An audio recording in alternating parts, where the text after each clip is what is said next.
in Guinea-Bissau, where we have news of that fast-developing situation there. The army now says it has taken control of the main road leading to Guinea-Bissau's presidential palace. This after heavy gunshots were heard earlier in the day in the capital.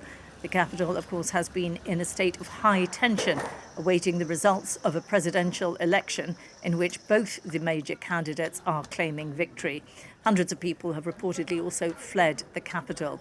Well, we can go live now to France 24's correspondent Caitlin Kelly on the line. Caitlin, what do we know about the situation on the ground? What's been happening over the last few hours?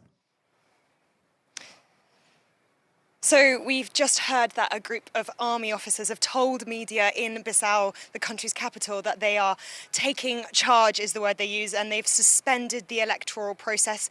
We've also heard from sources that all political radio stations have been taken off air and that all the borders to the small West African country have been closed.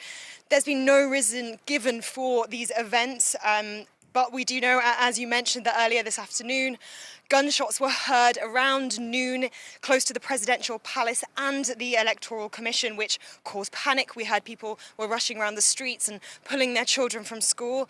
What we've heard most recently in the last hour, if things have calmed down a bit, the army have deployed to the city centre and secured areas, including areas around key government buildings.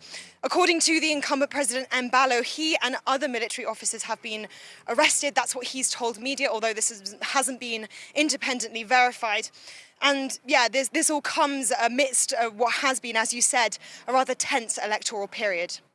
Can you give us an idea about those two major candidates, each of whom are claiming victory in the election? What do they both stand for?